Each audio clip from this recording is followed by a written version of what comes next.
Housekeepers, what is the most shocking discovery you found in a guest's room? I was working for a little motel where I was employed for a little over 7 years. My duties were to go around and make sure everyone was out of the rooms by checkout time so that I could start cleaning them.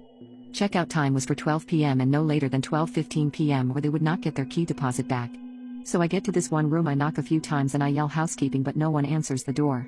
I still had some rooms to check on, so I figured I would circle back and try that room again after I finished checking the rest of the rooms. It was going to be a really busy day because it was the day after Mardi Gras, which is a tradition we have here in New Orleans. That means just about everyone was leaving the motel that day to go back home. So I knew I was going to have a lot of rooms to clean and they were going to be a mess. I was so busy running back and forth cleaning and doing the laundry that I totally forgot about that one room that didn't answer. Now it's almost 4 p.m. and I get a call on my walkie-talkie radio and it's the front desk.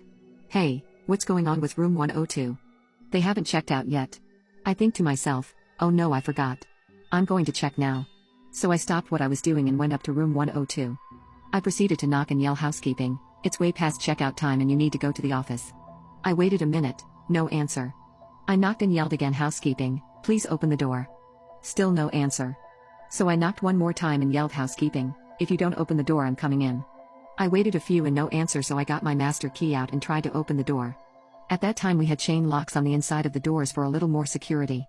Well, when I opened this door the chain was attached, so I could only open it wide enough for maybe an arm could fit through. The room was pitch black, I could barely see anything inside. I yell housekeeping, anybody inside, it's time for you to come out of the room. No one answers. But I know someone is in the room because the chain lock was attached and you could only do that by someone being inside. So I go get a flashlight and return to the room. I open the door and flash the light inside. So the way the room is set up and the little space that the door would open, I could only see a piece of the bed and a dresser. As I put the light in the room, all I could see was a pair of legs hanging off the side of the bed. I yelled housekeeping, wake up, it's time to get up. No answer. The legs didn't even budge. I yelled a few more times and nothing. So I managed to kinda squeeze in the door a little more to where I could see a mirror on the wall. I flashed the light on the mirror. Now I can see the whole bed through the mirror and I can see a man lying across the bed. I yell a few more times to try and get his attention and wake him up, but nothing. By this time it was getting late and I still had so much work to do. I'm thinking this man had a good night of partying and drinking and was just trying to sleep it off. But I had to get him out of the room because the room was already booked for that day by another guest. He's not answering me and I have to get in this room. I thought, well, I can just bust the chain off the door and fix it once I can get this man out of the room. So I start pushing on the door 2 or 3 times and the door flies open. The man is lying across the bed butt naked and the room reeked of alcohol. I called out to him from the door a few more times to get up, but he didn't budge. So I have to go in because he's not waking up and I have to get him out. As I get closer to him I can see that his chest and stomach are not moving. I'm starting to get scared at this point. I get up to the bed and to my horror, the man's skin had patches of purple spots. I touched his knee to try and wake him, but he was cold to the touch. I ran so fast out of that room, I've never run so fast in my life. I was so shaken up and my nerves were so bad that I couldn't even press the button on the walkie-talkie to call the front desk. I finally calmed myself down enough to call 911. Within 5 minutes the parking lot was full of police cars, fire trucks, ambulances, crime scene detectives, and the coroner.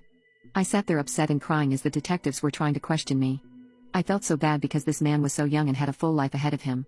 All I could think of was that he was probably a father, brother, uncle, someone's child. And his family was never going to see him again alive. I watched in horror as the coroner wheeled his body out to the van. After everything was done and the parking lot was empty, I sat there thinking about this poor man's family. I was very upset, so my boss sent me home for the rest of the day. I've seen dead bodies before at funerals, but not like this. This was on a whole other level.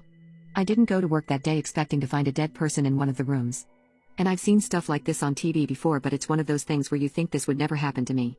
Well, it did, and I wasn't right for a while after this happened. But for some reason, I kept thinking about this man's family. So when I went back to work I found the man's name on his sign-in sheet and a copy of his driver's license. When I got home that night I looked for him on Facebook, and as my luck would have it I found him. I went on his profile and found his mother's profile. I was kind of hesitant at first, but this feeling wouldn't let me be and I just knew I had to talk to this lady. After some thinking, I sent her a message on Facebook Messenger leaving my phone number and asking her to please give me a call, which was very important. A few days went by and I checked the message and I could see that she had seen the message but never replied or called me. So I sent one more message and the next day the lady called me. I started off the conversation by telling her who I was and where I worked. I told her that I was wanting to talk to her because her son had stayed in the motel where I was working. And before I could say anything else she said, "Oh my God, did he leave something behind? Silly kid, he's always forgetting something." At that moment, my heart shattered into a million pieces because then I knew that this lady didn't even know that her son was no longer alive and that I was going to be the one who had to tell her. My voice cracked as I said, "No ma'am, he didn't leave anything behind, but I'm very, very sorry to inform you that your son has passed away." I felt like my heart had busted out of my chest. The lady cried a little and asked me if I knew what had happened, and I told her no. I told her that there were no visible signs of the cause of death. So I gave her the coroner's number and address where they had taken him. I apologized over and over for her loss and that I was the one who had to tell her. She thanked me and told me that I didn't do anything wrong, that she was forever grateful that I found her and gave her the news. We said our goodbyes and I told her that if she ever needed anything, please don't hesitate to call. As soon as we hung up, that bad feeling I was having went right away. I don't know what it was, but something kept telling me to do something. And I feel in my heart that if I didn't do what I did, then this lady would have never gotten the news about her son. She did say that no one called her or even tried to get in touch with her to inform her of anything, so I think I did the right thing. Going back to work after that, it was a scare knocking on doors, and believe me when I tell you that this guy was the first but unfortunately not the last. In the whole 7 years that I worked there, I found 4 bodies. I quit after the last one I found. I just couldn't do it anymore. The first one happened a little over 4 years ago, and to this day I still keep in touch with the mother of the young man. He was her only child and she didn't really have any family. But she is the sweetest person I've ever met.